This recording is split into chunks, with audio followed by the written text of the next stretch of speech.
Hola, ¿cómo están? Buenas tardes a todas. Como habíamos convenido, la idea es compartirles un video relativamente breve señalando las cuestiones que entiendo fundamentales respecto a lo que es la introducción a la terapia o las terapias sistémicas, terapias familiares, para que podamos continuar con el tema durante nuestro segundo encuentro de este cuarto módulo.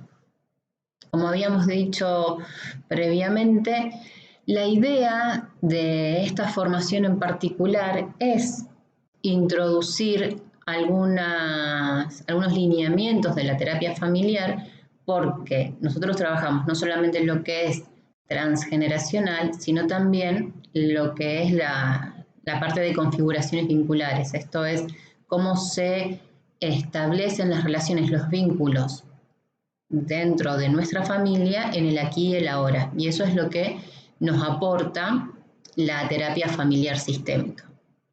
Nosotros en transgeneracional tenemos una formación que está marcada por la influencia que la historia o las historias, las situaciones no resueltas de nuestros ancestros ejercen sobre nuestra historia biográfica actual. Pero a su vez, como ya venimos viendo en otros encuentros, nuestra historia biográfica, nuestra vida intrapsíquica, responde a lo que es la influencia de nuestro contexto. La psicología durante mucho tiempo lo que hizo fue estudiar al individuo, analizarlo de alguna forma aislada de su contexto. La terapia sistémica, que es una terapia relativamente nueva dentro de lo que es la novedad de la psicología, incluso como ciencia, surge a mediados de los años 50, luego de la Segunda Guerra Mundial, y es muy interesante porque sus orígenes no están dentro de lo que es la psicología propiamente dicha, sino dentro de la antropología. Son antropólogos los que empiezan a realizar estudios analizando el contexto de la sociedad, digamos, al analizar las sociedades, analizan cómo se interrelacionan, cómo funcionan, y justamente esta idea, lo de función, lo de sistema, es lo que van a ir tomando posteriormente las escuelas que a futuro se van a llamar escuelas sistémicas, porque entienden la importancia de incluir el contexto dentro de la formación de un individuo. Hay dentro de la terapia sistémica numerosas corrientes. Tenemos básicamente dos líneas principales y una que está en el centro de estas dos corrientes. Una sería lo que es la corriente sistémica pura, que responde a lo que es la escuela de Palo Alto, y lo que son, digamos que estas escuelas lo que buscan es, en lo posible, separarse, diferenciarse de lo que es el psicoanálisis. Mientras que hay otra corriente que reconoce la influencia, la herencia del psicoanálisis y no se desprende del psicoanálisis. Si empezamos a escarbar, en definitiva siempre hay un elemento de psicoanálisis también en lo que es la sistémica pura. Y entre esas dos tenemos lo que es las escuelas que buscan un equilibrio, que toman elementos tanto de una como de otra. Eso ustedes lo tienen en el material bibliográfico que yo les mandé. En realidad no es necesario que conozcan cada una de las escuelas, cuáles son los aportes de cada una de esas escuelas, a menos que sea un tema que particularmente les interese. A nosotros nos interesa desde lo práctico estas corrientes por los elementos que introducen, que son sumamente prácticos para lo que es una consulta de carácter privado, o para trabajar nosotras mismas, incluso con los trabajos que vamos haciendo o que venimos haciendo.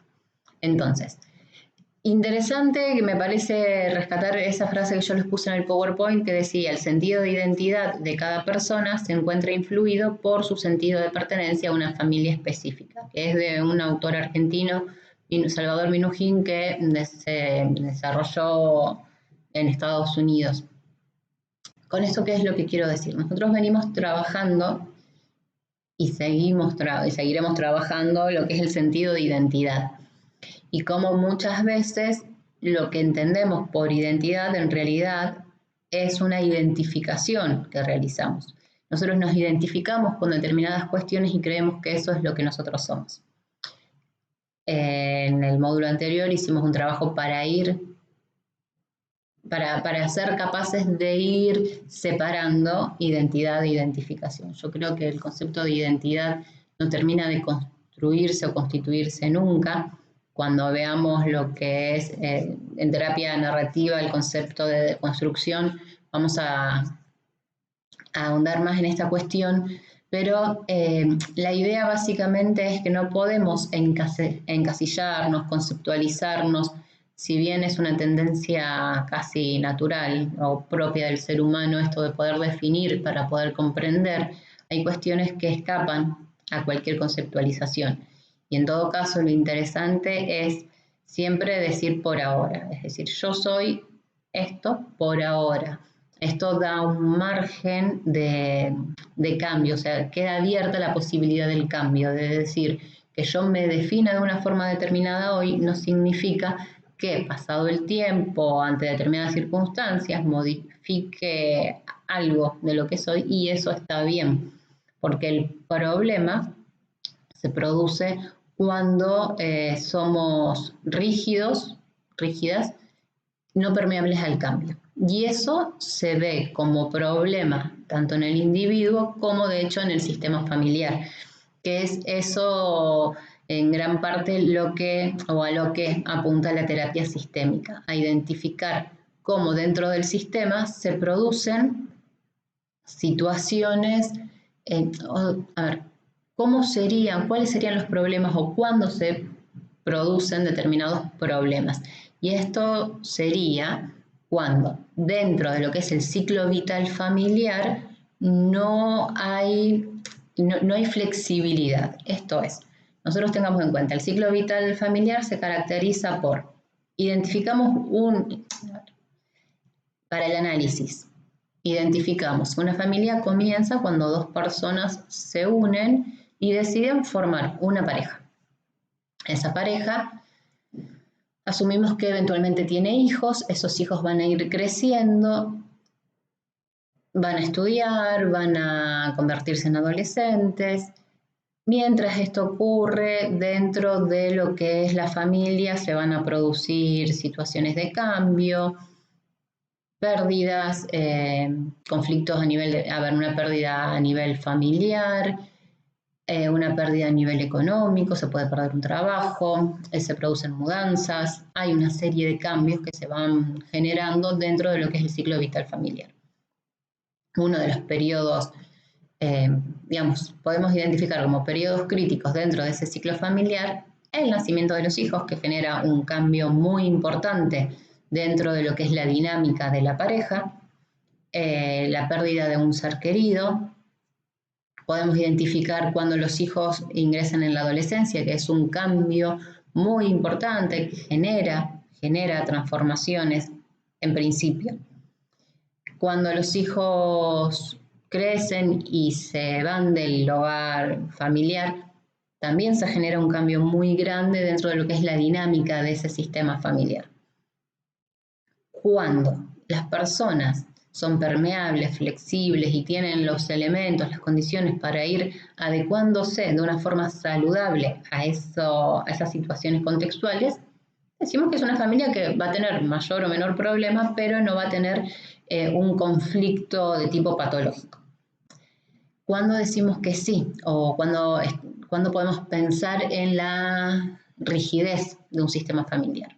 Por ejemplo, pensemos, cuando dentro de lo que es la pareja, uno de los dos fallece, supongamos que la mujer se queda viuda y no puede procesar lo que es el duelo de su pareja, entonces de una forma inconsciente lo que hace es reemplazar a su pareja por uno de sus hijos o por su hijo. Es decir, un hijo va a estar cumpliendo un rol, una función que no es la que le corresponde dentro del sistema.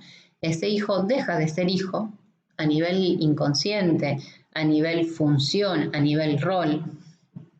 Digo a nivel inconsciente si lo pensamos desde el psicoanálisis, digo función, digo rol si lo pensamos desde la terapia sistémica familiar.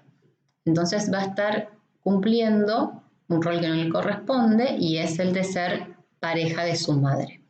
Y esto lo podemos considerar, o otro ejemplo es cuando uno de los hijos, puede ser la hija mayor, ocupa ese espacio que dejó su padre y a nivel función sería la que va a estar estableciendo los límites, las normas para sus hermanos menores, si es que dentro de ese sistema familiar era el padre el encargado de establecer los límites dentro de la familia. Entonces, por esto digo que en estos casos, que son muy comunes, son muy habituales, se producen estas situaciones. Hay un duelo que no se realiza como debiera de ser realizado, hay una parentalización que no corresponde, es esa hija que deja de ser hija, deja de desarrollar su vida como tendría que ser, supongamos que es una adolescente de 19, 20 años que estaba estudiando en la universidad, en una facultad, deja los estudios para hacerse cargo de su madre, de sus hermanos, o que trata de seguir estudiando y a su vez cumplir el rol de su padre, o que de alguna forma termina siendo madre de su madre. Estos serían ejemplos de situaciones en las que dentro del ciclo vital familiar hay un quiebre, hay una ruptura porque no hay flexibilidad. Como no puede adaptarse esa madre que en principio por funciones y roles está por encima de los hijos, terminamos en una situación de situación patológica si lo pensamos desde el lugar de la terapia sistémica. Nosotros tratamos de no utilizar esos términos dentro de lo que es el análisis transgeneracional, pero es para que se comprenda que hay una situación que tiene que ser modificada, sanada. Esto que ahora yo les estoy presentando de forma horizontal, en un contexto del aquí y ahora, una situación que se puede analizar dentro de la historia biográfica de una persona, si lo unimos con lo que es análisis transgeneracional y me adelanto y vamos pensando en lo que son las reglas, las normas dentro de un sistema, lo que podemos pensar es que en una familia se establece como un patrón, como un guión de vida, que los hijos mayores terminan asumiendo roles que no les corresponden, terminan llegada a una edad determinada, por ejemplo, que a los 20 años comienzan a hacerse cargo de el rol de las funciones que le corresponderían a su padre. En el tiempo se va repitiendo esto y se establece un patrón. De alguna manera, inconsciente, que eso es algo que obviamente es preciso observar, analizar.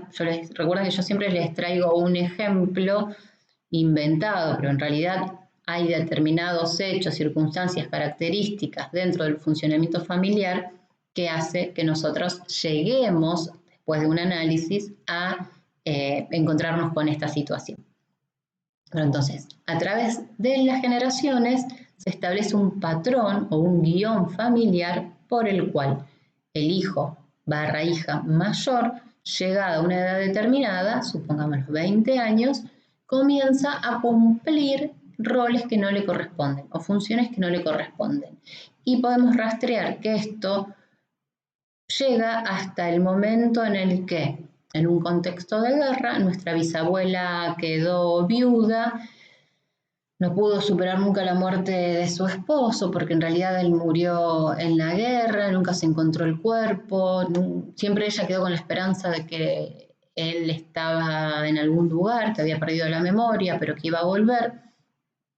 Estoy dando un ejemplo siempre inventado, ¿verdad? Entonces, lo que ocurre es que su hijo mayor, o sea, ella toma a su hijo mayor como si fuese su esposo, porque le pide consejo, le pide que se haga cargo de determinadas tareas que cumplía ante su esposo, que sea el que establece las pautas de crianza de sus hermanos menores. Entonces, este hijo mayor va a pasar el tiempo, no se va a casar, siempre va a quedar, digamos, cuidando a sus hermanos menores, y pasado el tiempo, esto se repite. Dentro de la familia, supongamos que dentro de esta misma familia hipotética, el tercer hijo se va a casar, va a tener a su vez sus propios hijos, y por estas cuestiones transgeneracionales va a llegar un momento, supongamos que ahora en lugar de ser él quien fallece, fallece su esposa, producto de una enfermedad o en un parto. Entonces su hija o hijo mayor va a empezar a cumplir las funciones que tenía su esposa. Esto puede, tomo el ejemplo de los sexos opuestos para que entendamos que lo que se repite es el patrón, que no es necesariamente que siempre pasa con los hombres o que siempre va a pasar con las mujeres, sino que el patrón es que en un momento determinado del ciclo vital, una de las partes muere o incluso puede no morir, pero puede atravesar una enfermedad o una situación X que hace que no pueda cumplir con sus funciones, con sus roles, y estos vengan a ser realizados por él o la hija mayor. Para que veamos cómo es posible combinar tanto la información, los datos que nos da la psicogenealogía con los conceptos que aporta la terapia familiar para tener una mayor comprensión del funcionamiento de un sistema. Y eso es lo que nosotros tenemos que, en lo posible, alcanzar y lograr. Comprender el funcionamiento del sistema, porque la persona, el individuo que llega o manifiesta a través de un síntoma, de un conflicto relacional, un problema, responde al sistema al que pertenece. Nosotros siempre tenemos que tener en cuenta eso. Si bien las consultas pueden ser de carácter individual, el individuo que está frente a nosotros, la persona que viene con el problema, o sea, no viene solo, sino con todo un sistema, con un sistema de creencias, como vimos en el tercer módulo, que es producto de su contexto, de la convivencia dentro de un sistema. Cuestión importante para comprender también del sistema es la idea de que cada elemento del sistema se interrelaciona, se vincula con el resto de elementos y que son interdependientes, que lo que le ocurre a un elemento repercute indefectiblemente en el resto de los elementos que componen el sistema. Esta idea es sumamente importante para nosotros porque viene a sostener lo que decimos de que cuando nosotros sanamos, sanan nuestros ancestros y sanan nuestros descendientes. ¿Y esto por qué es? Porque el sistema no lo entendemos solamente a nivel presente, como les decía antes, de forma horizontal, sino también desde un eje vertical. Es decir, lo que a mí me está pasando en mi presente, en este 2020, se vincula, está atravesado por situaciones que un ascendiente vivió, transitó, no pudo tramitar en 1920, por ejemplo, y a su vez lo que ocurrió en 1920, en 2020, va a repercutir y va a tener influencia en lo que pueda vivir un descendiente mío en 2050.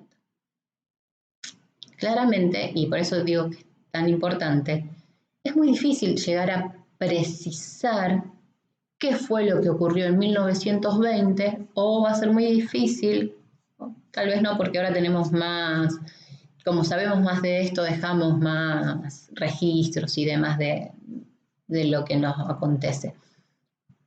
Pero supongamos que en 2050 a mi descendiente le va a resultar complejo identificar exactamente qué es lo que a mí me pasaba, qué duelo no pude realizar, qué situación conflictiva tenía yo, qué está repercutiendo en su vida.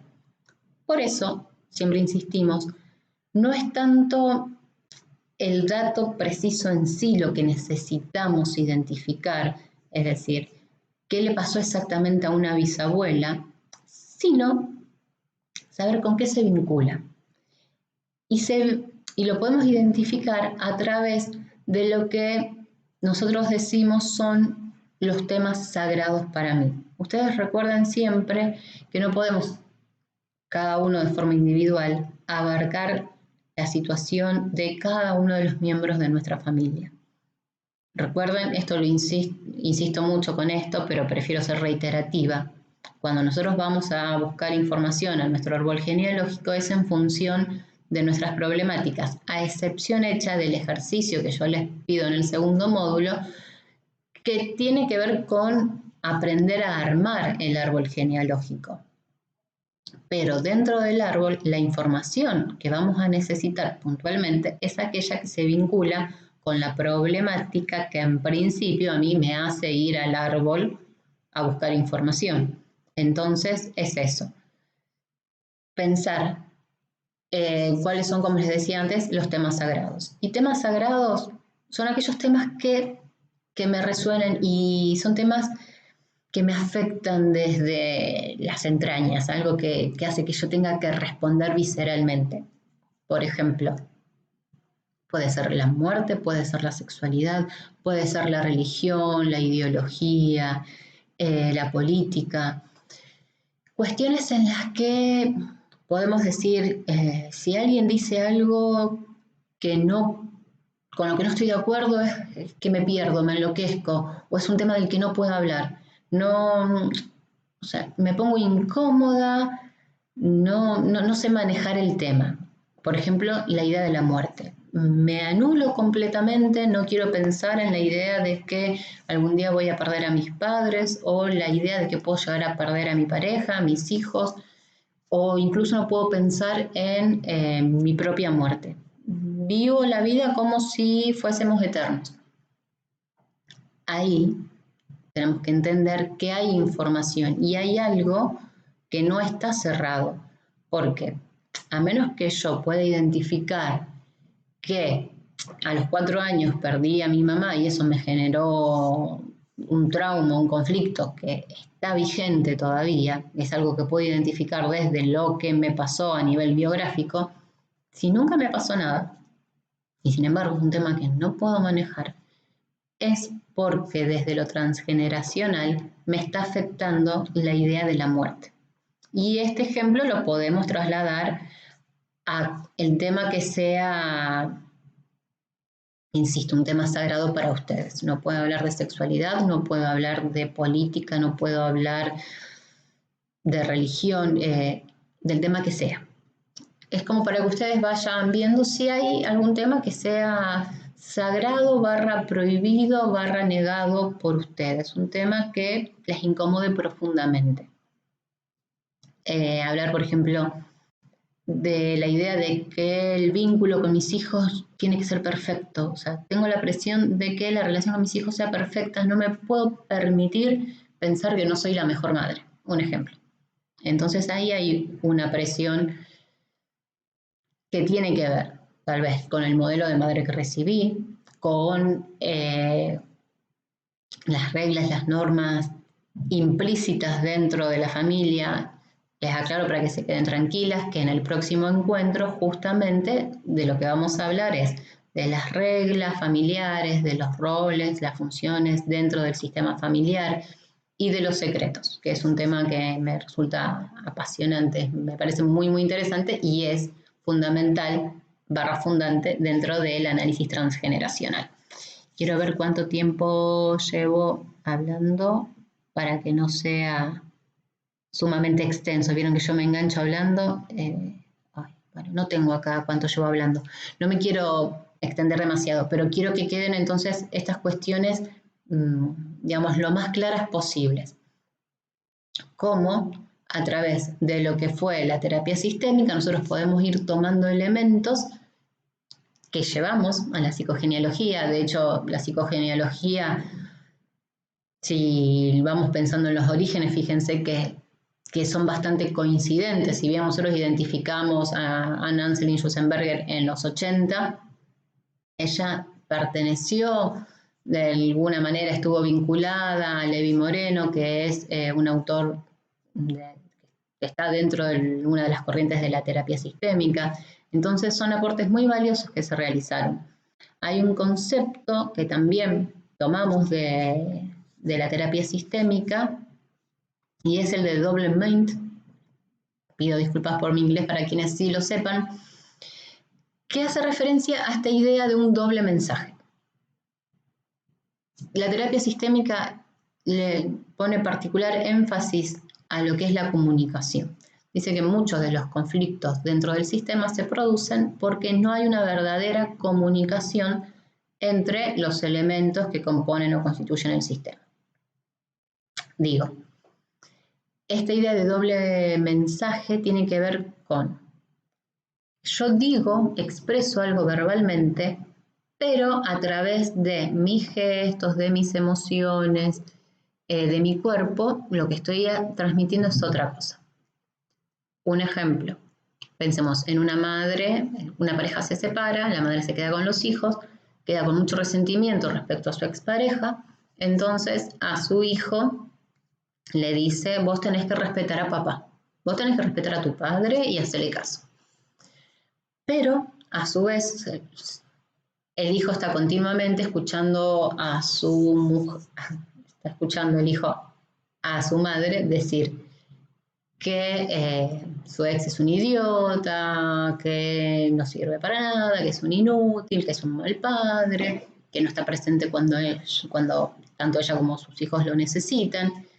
Entonces, ese niño, a nivel inconsciente, va a estar en una situación conflictiva, porque si hace lo que su madre le pide verbalmente, que es respetar a su padre y quererlo, va a sentir que por otro lado está traicionando a su madre porque, supongamos, cuando el padre lo viene a buscar para llevarlo a pasear o porque le toca el día, si está feliz por ver a su padre, va a sentir que está traicionando a su madre porque su madre sufre debido a su padre.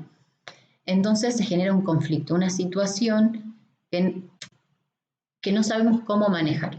Lo pongo en este ejemplo porque es un ejemplo claro, sencillo, en el sentido de que un niño realmente no tiene los recursos como para poder distinguir y se genera un conflicto claramente. Pero esto puede pasar cuando somos adultos, con nuestros padres, con nuestra pareja, y es algo que a su vez repetimos. Dentro de la pareja también esto es común. Sí, está todo bien, no hay problema. El ejemplo ahora que está bastante de moda con la cuestión de la toxicidad dentro de una pareja. ¿Querés salir con tus amigos? Sí, salí, pasala bien, genial. No te preocupes, yo me quedo acá, veo una peli, está todo bárbaro. Ajá, sí, está bien. Te estoy diciendo, anda, pero la tóxica está molesta porque elige salir con los amigos en lugar de quedarse con ella. Esto de tóxica lo digo entre comillas, a modo de humor, porque es una palabra que se usa, pero en realidad la idea de, aunque está súper extendida, de que las personas son tóxicas, no lo avalo y no está bueno. En realidad hay que separar las cosas y si lo revisamos, decimos qué problemática tiene una persona que se siente abandonada por su pareja cuando esa persona elige salir con sus amigos, que está perfecto de hecho, para que quede claro. Y el ejemplo de persona tóxica, pero nosotros no consideramos que las personas sean tóxicas. Las personas atraviesan situaciones, tienen problemas, tienen formas aprendidas incluso, porque podemos pensar que esta idea del reclamo es algo aprendido, que se repite porque dentro de lo que fue la pareja de sus padres era habitual esta forma de vincularse. Entonces la persona la traslada a su pareja porque entiende que de esa manera funciona una pareja. Si bien la pareja tenemos todo un módulo específico, vayan viendo cómo los temas se interrelacionan y cómo vamos gradualmente incorporando más elementos y herramientas para poder analizar una situación. Entonces, quiero revisar a ver si les dije, cuestión de ciclo vital, la idea de que lo que se busca es resolver conflictos, situaciones dentro de la terapia sistémica. Nosotros lo trasladamos y lo que buscamos es resolver conflictos que se manifiestan a través de síntomas físicos, relacionales o vinculares, de tipo familiares, entender que es la familia la que estructura el individuo y a su vez cada individuo el que sostiene un sistema determinado y a su vez son los individuos los que pueden incorporar nuevos aprendizajes, nuevas herramientas dentro del sistema para que el sistema sane. Es decir, cuando una persona sana e introduce nuevos aprendizajes, nuevas formas y las lleva a su sistema, y el sistema va a haber un momento de desajuste o de crisis, lo podemos pensar así, en el que el sistema va a estar tambaleante y se va a manifestar más el conflicto. Pero pasado ese periodo va a haber un nuevo ajuste y va a ser un ajuste más saludable porque era necesaria esa información, ese conocimiento, esa conducta para hacer que el sistema mejore. Hay un concepto muy importante dentro del sistema que es el de homeostasis. Nosotros es un concepto que se aplica a lo que es la homeostasis del cuerpo. El cuerpo se encarga de mantener una temperatura constante. Nosotros no somos conscientes de eso, pensando ahora, ¿no?, el tema de la temperatura. Nosotros tenemos una temperatura constante, no tenemos que estar preocupándonos por mantener esa temperatura porque el cuerpo está digamos, ya sabe cómo funcionar y qué hacer para mantener esa temperatura. Pensamos en homeostasis cuando las cosas funcionan y están en equilibrio. Pensemos en el ejemplo de la fiebre. Generalmente uno piensa que tener fiebre es malo, pero en realidad es una modificación que está haciendo el organismo señalando que hay algo dentro del sistema que no tiene que estar y lo que busca es expulsarlo. Fíjense, esa inteligencia interior que tiene nuestro organismo, a veces los sistemas exteriores no la tienen, porque cuando se pretende que las cosas sean siempre de la misma manera, cuando en realidad a veces estas fiebres son necesarias porque están mostrándonos que algo no está funcionando bien y es necesario adaptarse. La clave de todo sistema para poder sostenerse en el tiempo es la adaptabilidad, la posibilidad de registrar los cambios del contexto y fluir con esos cambios.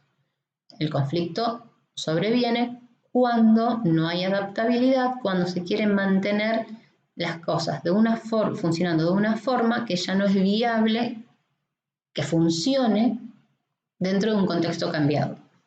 Esto es lo que pasa con el sistema familiar a nivel inconsciente, porque se quiere seguir funcionando en modo sobrevivencia. También recordemos esto, ¿no? La idea siempre es sobrevivir. La función primaria es sobrevivir, eso también está dentro de lo que es nuestro sistema inconsciente familiar, y lo que se busca es la sobrevivencia. Pero, ¿se acuerdan cuando vimos en el primer módulo esta idea de que a nivel de la epigenética, cuando nosotros heredamos también las formas de reaccionar frente a determinadas situaciones heredadas por nuestros ancestros? Si en nosotros está muy marcado el sentido de sobrevivencia en un contexto de guerra, y reaccionamos y funcionamos de esa manera en un contexto que no es de guerra, no nos sirve, nos limita, es poco práctico. Sería esto lo que yo les estoy diciendo.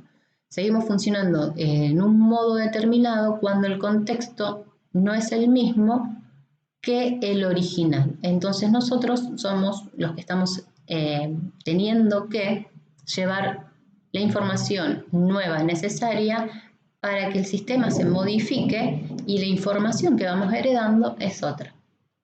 Durante muchos años, esta idea de la sociedad tradicional marcó pautas determinadas. Y nosotros veíamos que generación tras generación la vida era la misma, se reaccionaba, las expectativas eran las mismas. Dentro de lo que es la historia de la humanidad se han producido cambios que son inimaginables siglos atrás. Es decir, los cambios que se han generado desde la tecnología y demás son muchísimos, pero esos cambios, el acceso al agua, el acceso a la comida, es algo que no, digamos que es una información que todavía a nivel orgánico no fue registrada, como para que entendamos. Entonces, muchas veces saltamos, como en un piloto automático, frente a determinadas situaciones que no tienen nada que ver con el contexto en el que sí eran necesarias. Y eso es muchas veces lo que tenemos que ir modificando para esto, ir generando nueva información, una adaptación distinta y solucionando conflictos. Obviamente los conflictos no solamente tienen que ver con la comida, con el agua, sino también con la forma en que nos vinculamos y es también muchas veces eso lo que vamos heredando, lo que vamos repitiendo y sosteniendo en el tiempo. Y esto lo vemos con lo que son los patrones o guiones familiares que, como les dije, vamos a ver en nuestro próximo encuentro. Así que por ahora vamos a ir cerrando con esta idea. Espero que hayan podido ver la clase anterior, aunque estaba entrecortada, y que con este video tengan una idea más próxima a la terapia sistémica. Y en el próximo encuentro ya vamos a completar todos esos conceptos que no desarrollé todavía. Así que les mando un beso grande, espero que nos podamos encontrar todas en nuestro próximo encuentro y que estén muy bien. Hasta luego.